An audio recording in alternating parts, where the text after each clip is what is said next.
sekali ya. Rasanya pengen tarik selimut lagi. Ya teman-teman perhatikan, akhir-akhir ini setiap pagi kita merasakan dingin sekali ya.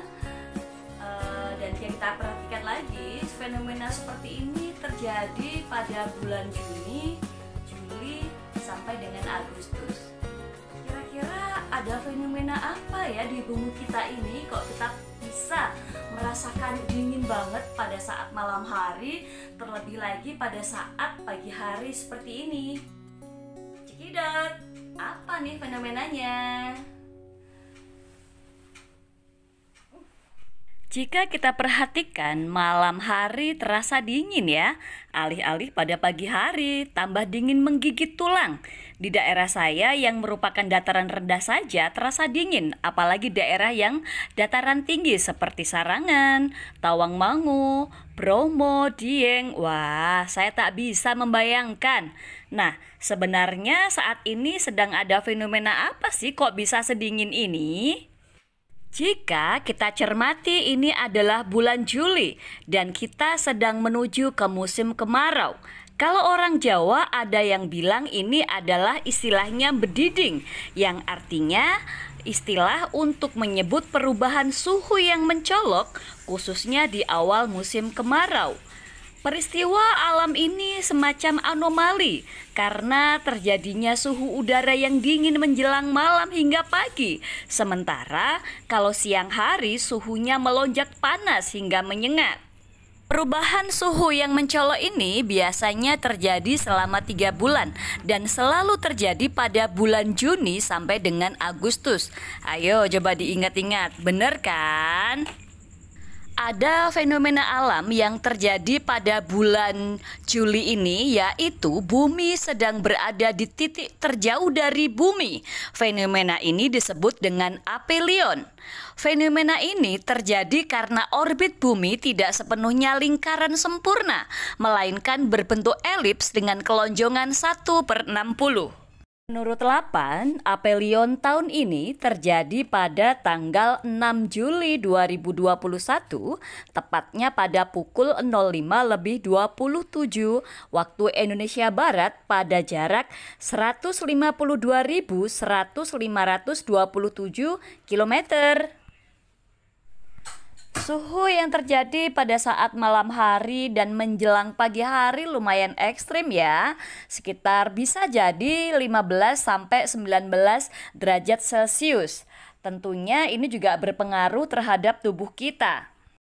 Suhu tubuh kita pun juga ikut-ikutan dingin ya, dan tentunya ini juga bisa menurunkan imun kita. Makanya kita harus lebih hati-hati. Secara umum, sebenarnya aphelion ini tidak berdampak langsung pada kehidupan manusia di bumi. Ini hanya fenomena alam yang terjadi setiap tahun, artinya setengah tahun perjalanan bumi mengelilingi matahari. Dingin yang belakangan dirasakan ini bukan karena semata-mata bumi sedang berada di titik terjauh dari matahari, tapi lebih disebabkan oleh dinamika atmosfer yang terjadi di bumi saat ini. Mengutip laman dari Lapan bahwa suhu dingin ketika pagi hari yang belakangan terjadi merupakan hal yang biasa terjadi pada awal musim kemarau. Orang Jawa menyebutnya dengan bediding. Hal ini terjadi karena permukaan bumi menyerap cahaya matahari pada siang hari dan kemudian melepaskan panas yang diserap pada malam hari. Lepasan panas itu seharusnya dibantulkan kembali oleh awan ke permukaan bumi. Namun karena tutupan awan yang sedikit pada musim kemarau, maka tidak ada panas yang dipantulkan ke permukaan bumi.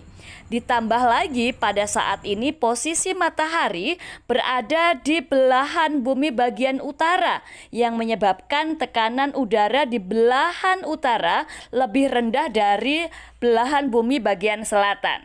Karena tekanan udara di utara lebih rendah, maka udara bergerak dari arah selatan menuju utara. Pada saat yang bersamaan, benua Australia yang saat ini berada di selatan sedang mengalami musim dingin, sehingga angin yang bertiup ke utara adalah udara yang bersuhu dingin. Nah, inilah makanya saat ini suhu kalau malam hari atau pagi hari itu dingin sekali ya teman-teman. Dan inilah yang menyebabkan bediding ya, atau musim pancaroba yang disebut orang Jawa sebagai musim pembawa penyakit pada manusia dan juga hewan peliharaan. Pada hewan perikanan sering juga timbul wabah penyakit. Di antaranya adalah perbedaan suhu kolam yang drastis antara siang dan malam akan menyebabkan penyakit white spot yang dapat menyebabkan kematian pada ikan lele. Selain itu, lele juga mudah terserang penyakit ketika suhu kolam kurang dari 25 derajat. Sedangkan pada manusia dan tumbuhan juga perubahan hawa yang sangat terasa dingin biasanya ditandai dengan kulit tubuh kita yang terasa kering. Orang Jawa bilangnya besisik ya, seperti kena AC dalam waktu yang lama karena kelembaban udara yang rendah. Rerumputan juga menguning seperti akan mati, padahal mereka aslinya tidak benar-benar mati. Untuk mengatasi masalah ini, usahakan olahraga cukup ya, agar kulit kita mengeluarkan keringat. Keringat ini dapat mencegah pengeringan kulit dari dalam tubuh, dan cara inilah cara yang paling alami. Selain itu, kita juga harus banyak makan makanan buah-buahan yang berair dan mengandung vitamin C, asam lemak, dan magnesium ya, seperti jeruk, semangka, dan lain-lain. Dan tentunya adalah dengan banyak-banyak minum air putih ya, teman-teman ya, dan juga jangan lupa suplemen vitaminnya. Oke, terima kasih, dan pesan saya selalu jaga kesehatan ya kawan-kawan, apalagi saat ini kita juga harus waspada terhadap ancaman virus corona. Stay safe and stay healthy.